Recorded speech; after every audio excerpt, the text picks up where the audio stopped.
Welcome back. This episode is part 2 of our latest chat. Now, sadly, Lisa was not able to be with us as she was unwell, and we really missed her. Now she's okay, and looking forward to getting back with us in the next chat and her upcoming holiday, which you'll hear more about in the future, I'm sure.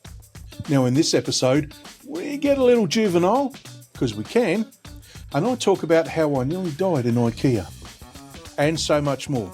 So let's get on with it.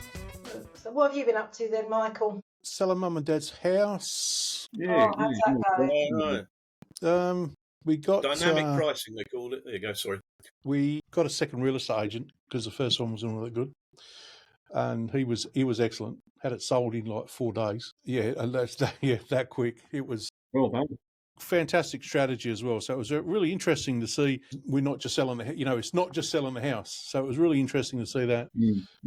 So we're just waiting for that to settle, and then. Is it empty though? Have you removed all the? Yeah. We had to take everything out because, the house had to be sorted anyway of all their stuff.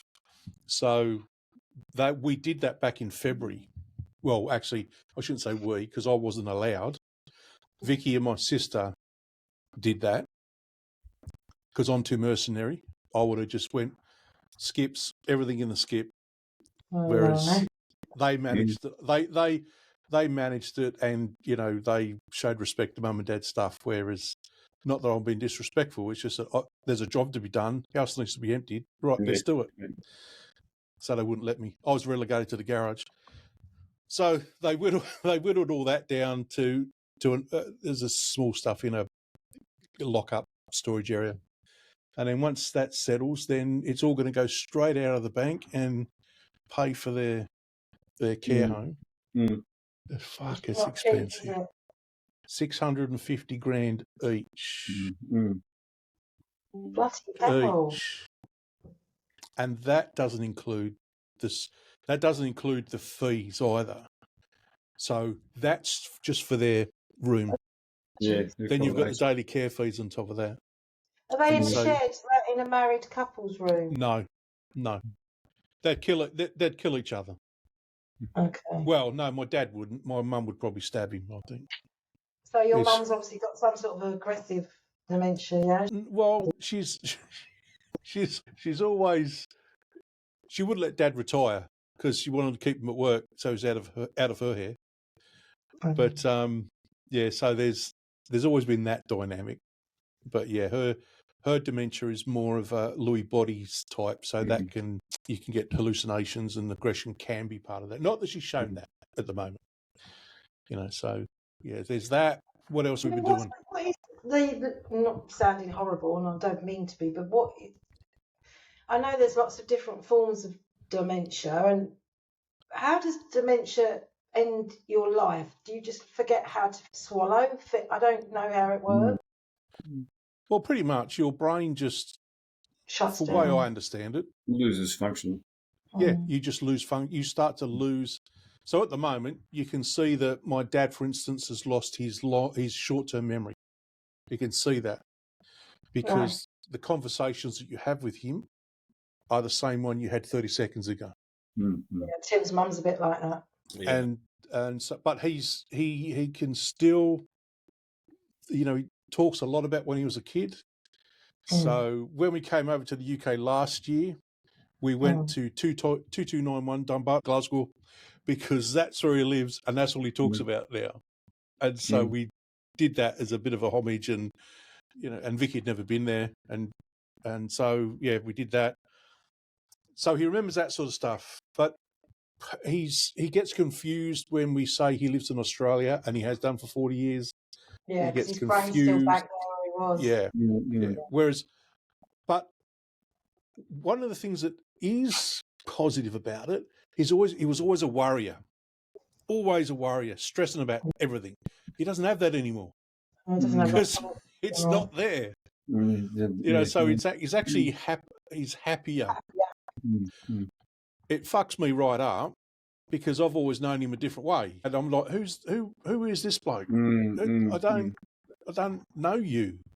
And then Mum, on the other hand, she's got a Lewy body type. So that can be hallucinogenic, and there's some aggression. You can start to see that she. Imagine that sort of dementia is quite scary for her. If you're seeing things, oh my god! Yeah, well, one of the funny things was, and this is just, I guess, because we're old and we can talk about the medical stuff, but what we've discovered through the geriatrician is that Lewy body dementia can actually present as Parkinson's disease. Now, there's no test for Parkinson's disease.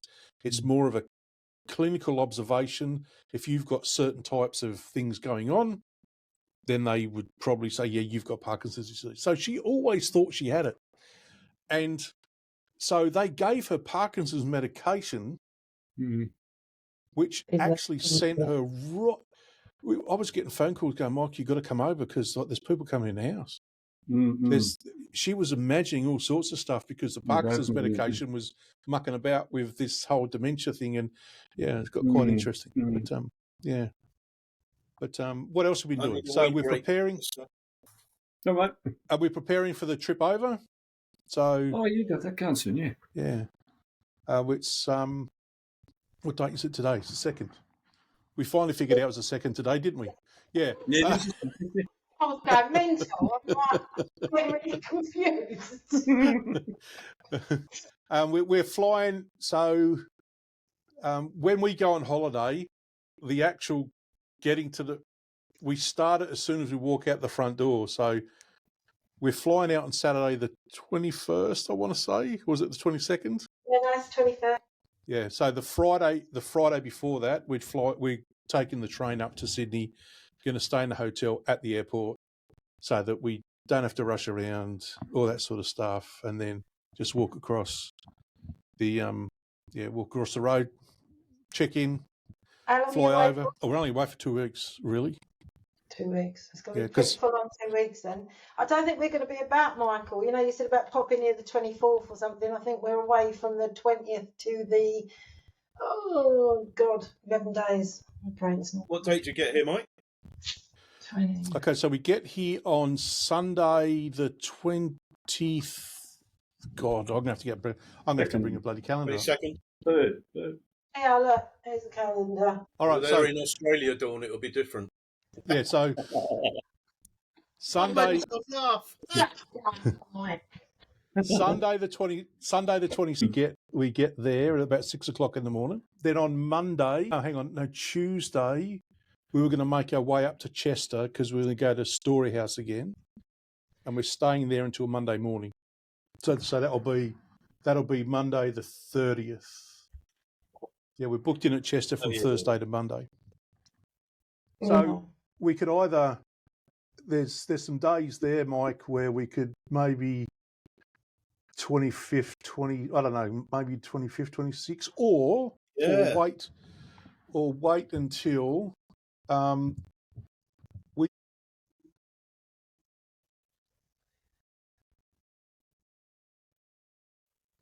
Okay.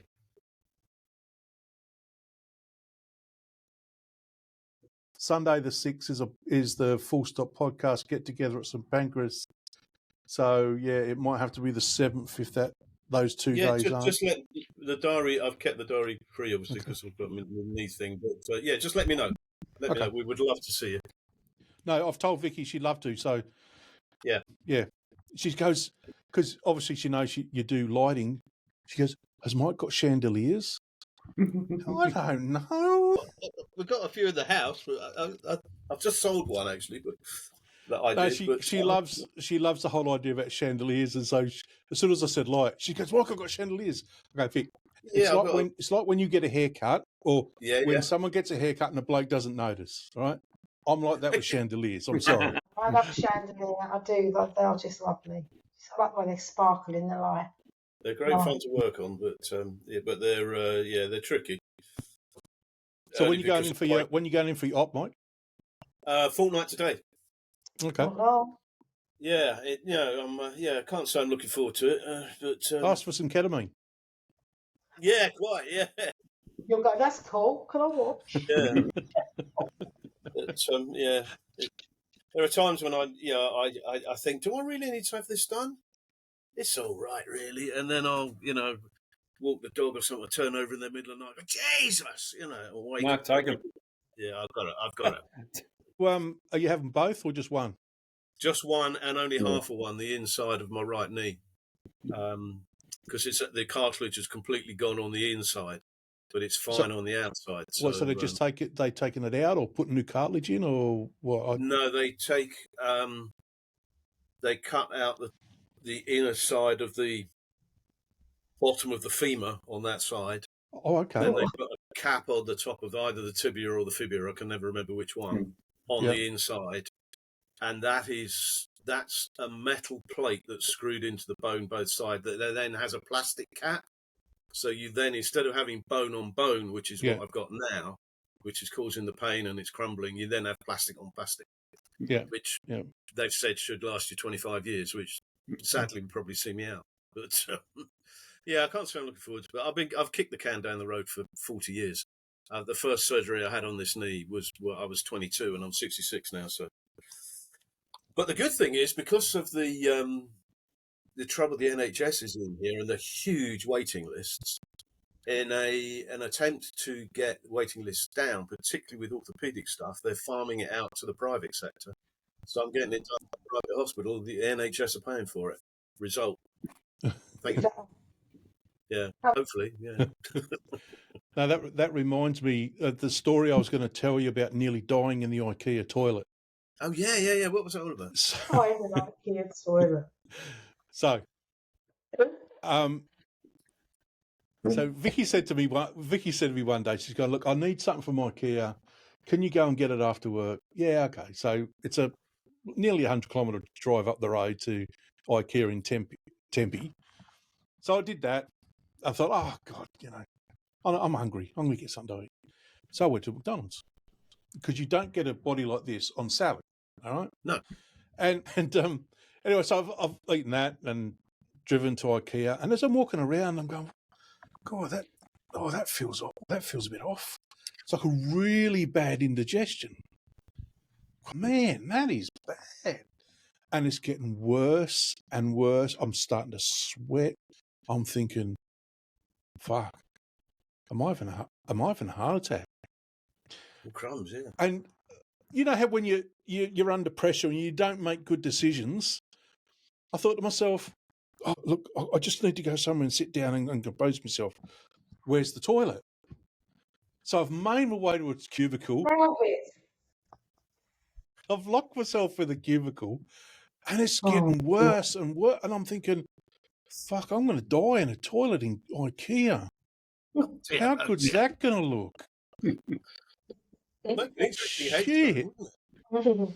And then just like that, it went. I'm like, and this is me. I don't know why. I just went, oh, I'm all right now. Cool. Off I go. Carry on. Go and did what I needed to do. And then I've got home and I've told Vicky, she's gone, why don't you ring an ambulance? Well, I thought I'd be all right. I don't know. I can't tell you why I didn't. Perhaps I didn't realise the seriousness of it. Anyway, went to the doctors, and they've sent me straight to have scans and everything. They've done the whole test of, there's enzymes or whatever they can test in your blood if you had a heart attack. So, well, that's not there. So we could send you for some scans, and they found a gallstone about that big. Yeah. And they said, and anyway, so when you were talking about the NHS and going private, because we've always had private health insurance here, they've booked me into a specialist. I seriously got into the specialist on Thursday. He said, yeah, they'll have to come out. You'll get another attack like that. I'm going, I'm not having one of them. Ooh, let's get it out. He goes, I've got space next Wednesday. Do you want to do it? Yeah, all right. Yeah. God, only because I was a private patient, which is good for me, but at the same time, you just think, fuck, how unfair is that? Yeah, that pain is, funny enough, this came up at the weekend because one of my cousins is due to have a gallbladder removed, and Sean had it done a couple of years ago. and they both having been mothers, they've said it's worse than childbirth. Yeah, I've had it. I've got no gallbladder, and I thought I was You've had it done dying. too. Oh my God, I could not breathe. So when It's he's right round here, everywhere. Oh. Yeah, when don't know he's what gone to do. in, so when he's gone in, he's sort of talked to me afterwards, and he's gone, yeah, we had to do a little. We thought we had to make it a bit bigger because it was all keyhole. So you might be a little bit tender. I've gone, mate, did you do it with a knife and fork? Because fuck, it hurts. And it turns out that I was on the cusp of going into some sort of sepsis because the gallbladder wall, which is usually millimeters thick, was like 10 mil thick from all the irritation and then, of course, infection. So got it out pretty quick. I got it out at the right time. But it was an inch, 25 mil in diameter. Jeez. It was big. My dad had 10 stones, and they were all the size of, half the size of a marble, I suppose. Yeah. I've always had this thing with the medical profession that if you've got an orifice, they want to stick something in it, and whatever it is they want to stick in it is the circumference is slightly bigger than the hole. And if you haven't got an orifice where they want one, they make one. I mean, it's just I think they're sadistic, aren't they? I think there's some truth in that because I've got another story. So one of my many life-changing accidents that I've had. The first one, I was riding a bike home from a training exercise because I think I mentioned I was going to be a cop. Anyway, I got hit by a truck and you said about it. Carted off to hospital. And one of the things that they were still trying to understand, it hadn't scanned me very well. They'd done some preliminary tests to see if I was internally bleeding, and there was a little bit of that, but there was something going on inside my stomach. And they found that my pancreas had been assaulted and the duct was blocked. So it was still producing all the stuff it needed to in one half of it, but it wasn't getting through. And that grew to about, I don't know, 1/3, one half the size of my abdominal cavity. Anyway, so the doctor said, right, you're not getting out of bed, you're not walking anywhere until we understand this and do something about it. It may resolve itself, it may not. Anyway, so I don't know if I'd given this certain nurse the shits. Now, don't get me wrong, I love nurses. I've been looked after from a lot of stuff, and I have utmost respect for them, except this one. Because she says, have you been to the toilet yet? I go, well, no. So, well, have you been up to go to the toilet? Oh, doctor said I can't get out of bed. And so that was like a red flag to a bull, I think. I thought, shouldn't you talk to me like that? Because then the next minute she's come around with a rubber glove on and took me cherry. Unbelievable. How long after the accident? Sorry, Ian? How long after the incident did she do that? It would have to be a couple of weeks because I don't remember. Right. I don't remember the first week. I was off. Yeah, I was off with the fairies for the first week. Yeah, I don't know what you mean by took your cherry. Over here, that means something totally different. So I'm a bit confused. She put a fucking suppository up my ass. Yeah. First time ever. Yeah, that's... The boys here knew what it was. They knew. Mike didn't. Did you, Mike? I wondered, but I was I was thinking, does that mean what I think it means? I was in carry on nurse mode then. You've done it again. Now you remind me of the two really old fellas sitting on a park bench. And one of them said to me, one of them looked at the other one, he said, do you realise you've got a suppository in your ear hole? And he went, oh, no. Now I know where my hearing aid is. I've only ever had a suppository once, and that was when I was obviously going to have a baby, and I was terrified. I don't think I've ever had one. The nurse put it in my bottom, and then I don't line up for it, Mike. The toilet and shot it out because I was so frightened I'd poop myself. I think they say it's actually one of the quickest ways to get something into the bloodstream. With not rum. Yeah, joking apart. Yeah. Well, according to Bear Grylls, it is. I don't really watch it. Well, apparently, if you've got some dodgy water but you need a drink, you stick a hose up your ass, fill your rectum with the dirty water because your body will only absorb all the good stuff. Really? I'm not going to try it, but if you ever do, let us know. I don't want lemonade. I'm going to stick with this. Yes. Not going up the arse, I'll tell you that much. My word. Touch wood, I've not had anything great. But when I had my gallbladder out, it was like you said, keyhole, and they do 4 entrance holes, I think. And then they just fill your body up with gas. And oh my God, and then they say, make sure you drink lots of peppermint, I think it was, oil or tea or whatever, to expel all the gas. And oh my God, I just farted for days afterwards. The nicest, honestly, I think. No, that's very true. Yeah. Very, very true. Oh dear. That's another thing. Us women do suffer with wind as we get older. I never used to pass wind hardly at all. I get up now and I blow off, and Tim's like, "You're disgusting." I'm like, "I really didn't mean to do it." They don't smell; they just fart. It's better out than in. Absolutely. It's actually the measure of a good relationship if you're sharing farts.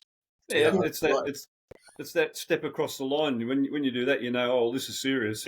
Yeah. We all fart, don't we? I mean, God, if we tried to hold it in, I think we'd all be ill.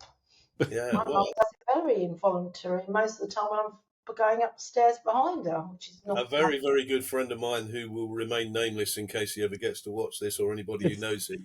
But he actually and his wife, their party trick is to light them.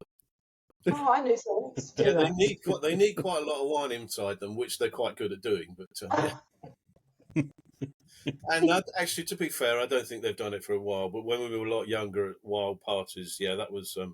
I nearly said That's a rite of passage, I think. We've all had to go at that once in a while. Oh, I haven't. I've never tried to light a fart. But I think the problem is, as you get older, your ass gets hairier, and it just changes the whole dynamic of it. Don't want to blow back. Explode. Dawn, look, there's your challenge. Have a go at it between now and the next meeting. Let's take it on. Divorce me. The way I fart, I could be sodding burn the house down. I'm like a flamethrower. Actually, there's a funny story about that and it was quite a while ago when people had video cameras. When they all became the thing, where you actually put a cartridge in. I mean, you do it on your phone now, don't you? So and we used to go away. Big group of us used to go away for New Year's Eve. We'd rent a house down in Devon or something and just have a wild party. And one of the guys had this, and he was the only one who had one. And years later, we were watching the video that this chap made of that particular party. And that one of them handheld ones. Yeah, that's it. Yeah, and there is my mate lighting his farts. God knows what time in the morning it was. And we were all watching it, and his now wife said, I'm not going to say his name, she went, "Oh, Fred, that's disgusting." And he went, hang on a sec, my dear, hang on. He said, "Look, the hand that comes up with the cigarette lighter to actually light it, isn't that your engagement ring?" And she went, "Oh." Well, I can beat that one. So years ago, my dad had Super 8. Is it the real? Yeah, now you're going back. Yeah, screen. So anyway, and in those video tapes that my dad had was one with he'll probably hate me. He won't watch this. That's fine. Linda Lovelace, was it the Willie was a porn star, wasn't she? So I'm told. Yeah. Well, anyway, so my brother had a few of his. Mum and Dad had gone out. I don't know where they'd gone, but my brother decided to have a few of his friends round, get my dad's video, the camera, and reel, whatever it is, reel to reel on. Anyway, I walked in as they're watching this Linda Lovelace porno, basically, and all of a sudden, all I saw was this. It was like it caught the tape caught fire because all you saw on the screen was this big burn hole. So unbeknownst to my mum and dad didn't know anything about this, but anyway, my dad went to play it once and there was a big hole in the reel, so yeah, that was quite amusing. It must have been the bulb that set fire to the tape or something. I imagine so. I've heard that happen. So I'm curious to know, did your dad ever mention it? Because then of course he'd have to own up to having porno. Yes, I was wondering that. Remember, I'm going to have to ask him actually when I see him again. It was never brought up, so whether my dad never ever played it again, whether he just got out of that Linda Lovelace stage, moved on to someone else, who knows? Yeah, I'm curious now. I'll have to ask him, Mike. He won't remember anyway, probably. So we're missing Lisa. But would he admit to it? Would he admit to it though? I don't know what you're talking about. It's gone down the wrong arm. God. But yeah, and IKEA, Mike, I hate IKEA. I am such a stubborn old bag. When somebody in a store writes, or not writes, but paints big yellow arrows telling me what way to walk, I will not go there. I will walk the other way, and I will just do everything to annoy people, the biggest trolley going, because how dare you tell me where to walk? Dawn, are you the sort of person who does what I do with a car park? I deliberately go in the exit.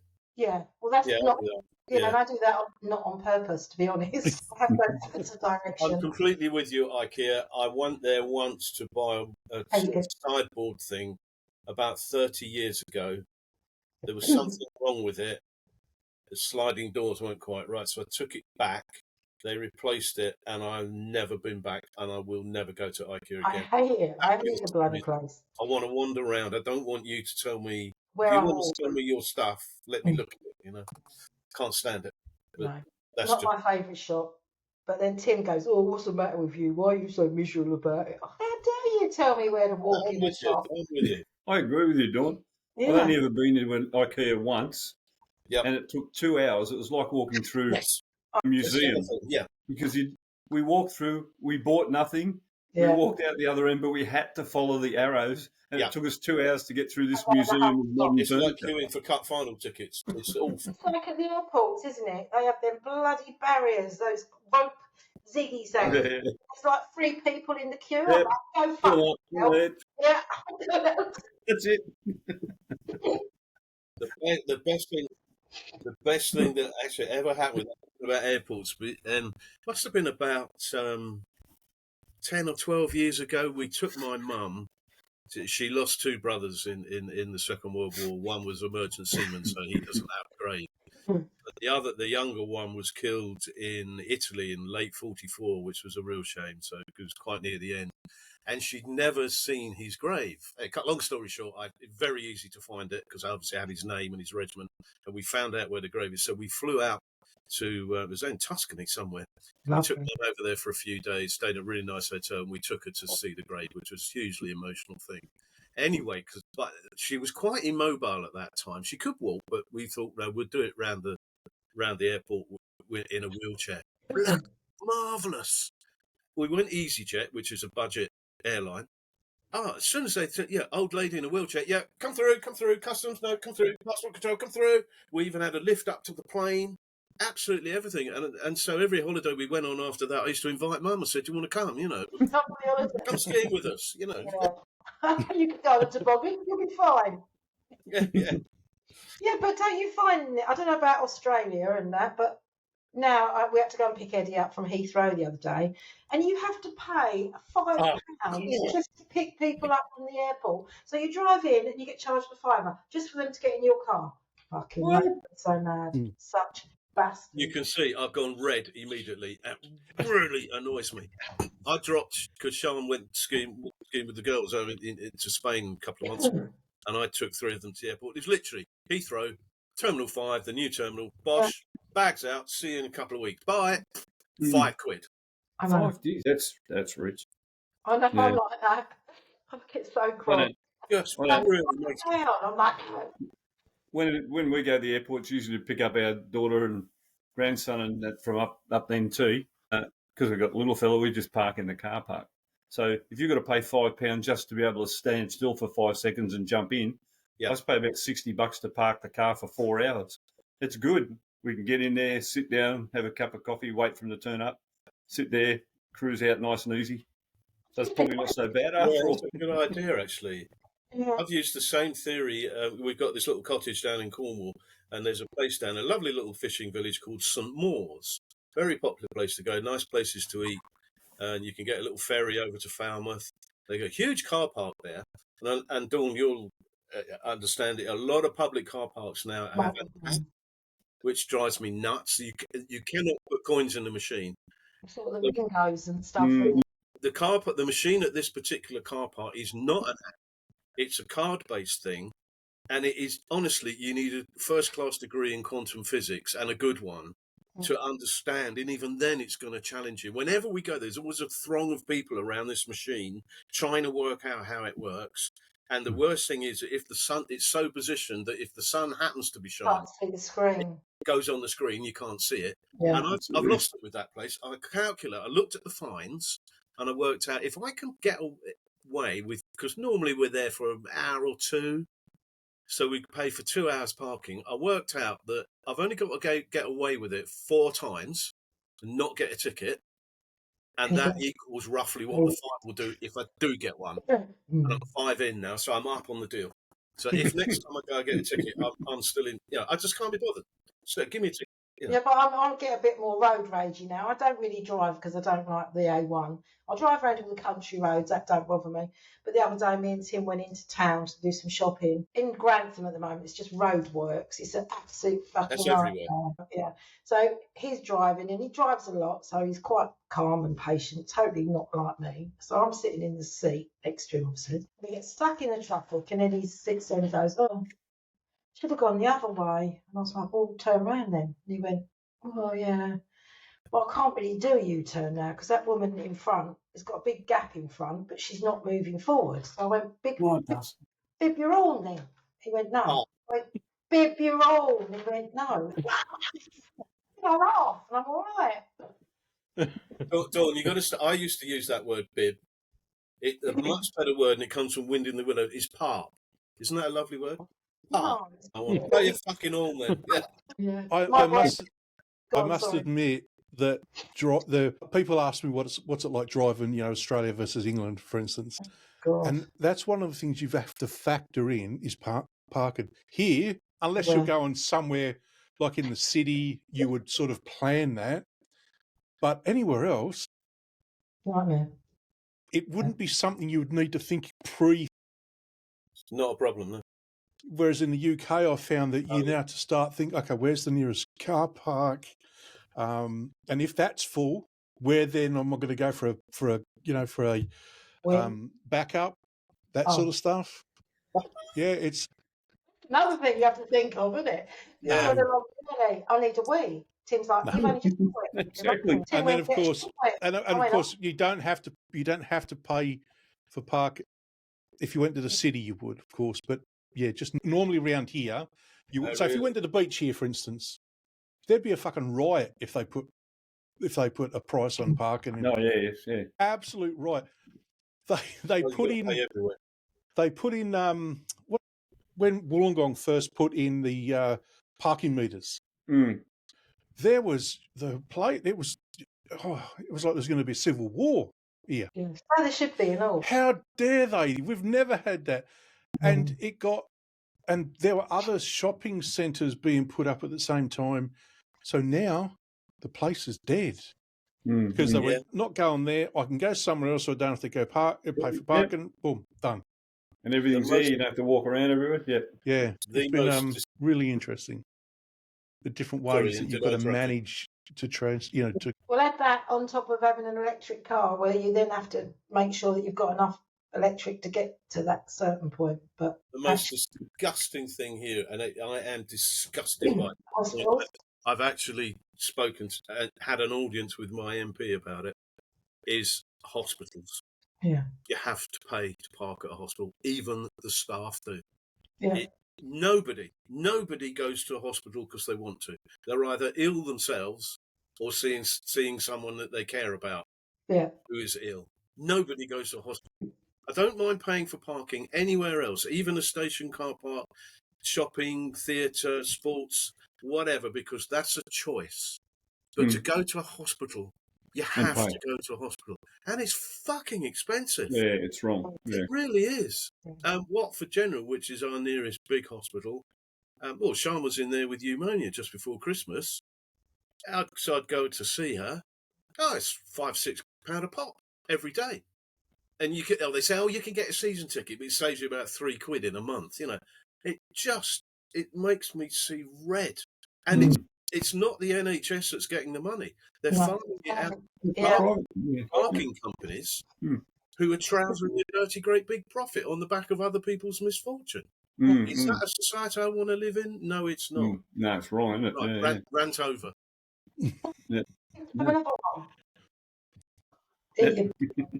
The other day, we went into B&Q the other day, and I shot into Marks and Spencer's to get a couple of bits, right? And Tim waited in the truck, and the car park's on a slight hill, not a slope, not hill. Anyway, I was putting my stuff in the back of the truck, and I didn't hear the trolley start rolling away. Oh no! And I go around, and I saw this old pensioner sitting in his silver car. In pain to the wall. And I said, the bloody trolley rolled away. What? Watching it. I said, well, I'm going to do it. This old boy in the car, his face was just like, I haven't run for about 30 years. I don't know where I got that energy from. Yeah. That's one of Dawn's stories. Just listen to the car park thing. So, Ian, I don't know if you got exposed to this, but you know Wilson's car parking. So there's a big company here called Wilson's that have lots of car parks all over the place, and they're owned by a couple of brothers, I think, either in Hong Kong or Singapore. Okay. That actual company. No. And have you ever heard of Wilson Security as well? Mm-hmm. Yeah, same company. Mm-hmm.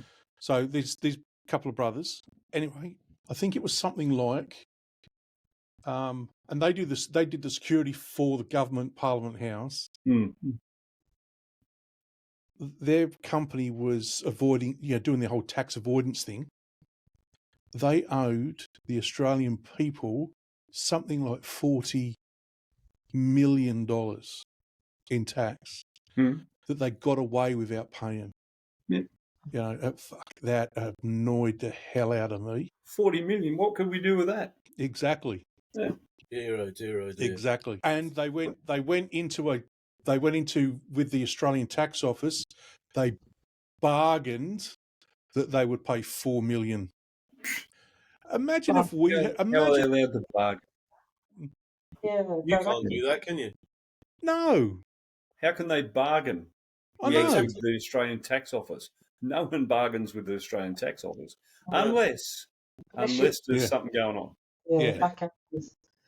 I know. Not annoyed. So if they've unpaid taxes of 40 million, you said? Yep. $40 million of unpaid taxes. What are they earning in net profit? Oh, exactly. Absolutely, yeah. And they're doing work for the bloody government. Yeah. Well, does it all, doesn't it? Yeah. We had HMRC the other day because obviously when Tim and I first 200, got together, I was still receiving child benefit, and obviously we forgot to mention that to the accountant. It wasn't an awful lot of money, but we forgot anyway. Got a letter the other day from HMRC via Tim's accountant saying that we had to say how much from when Tim's business started, how much we'd received in child benefit or my child benefit.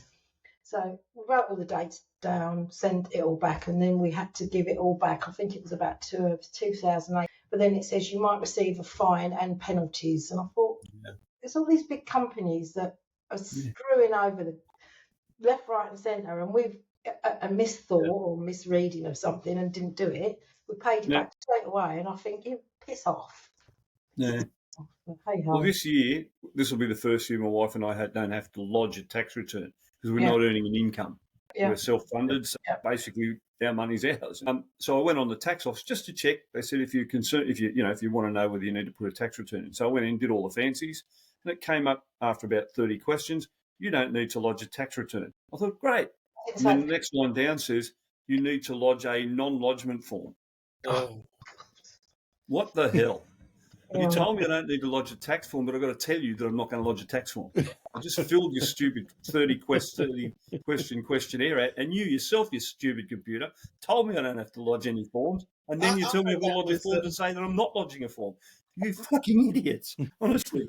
It's obviously worldwide. I've got this flat locally that I'm trying to sell at the moment, actually, because the tenant's now gone, and so I've been going around and decorating it and blah, blah, blah, blah, blah. Anyway, there's posts coming through the door because I've had to pick up all the utilities. I get one from the TV licensing people. I don't know if you have TV license over there. No, we don't. Here. No. It's 150. And it says, we because obviously the tenant moved, took her license with her. And it said, we know this property isn't licensed. It doesn't have a TV license. You need to get one. So I live in The place is completely empty. There's no one in it. So I bought the paperwork home and thought, tippity tap online. Thought, well, I must tell them that the place is vacant. And there was this questionnaire, self-questionnaire. Do you need a TV license? And I did all the questions. No, no, no, no, no. No, you don't need one. There was nowhere to actually tell them that the place is empty. So I thought, okay, well, I've done what you've asked me to do. I've followed the procedure. It says I don't need one. That's it. There's nothing more I could do. I then get 2 weeks later another letter saying you haven't responded. We're sending the boys with the baseball bats round. 2 weeks after that, I get another letter saying we've come round. There was no answer. Therefore, you'll be hearing from our adjudication claim, whatever it is, legal claim team. I thought, I really look forward to it. I look forward to you. I actually hope you take me to court because I'll enjoy telling the magistrate what a bunch of arseholes you are, and I'll actually claim compensation for my time. Fucking hell. So Ian, just needs a simple, if the property's empty, tick this box. And you've done that, and you're still getting shot. Yeah.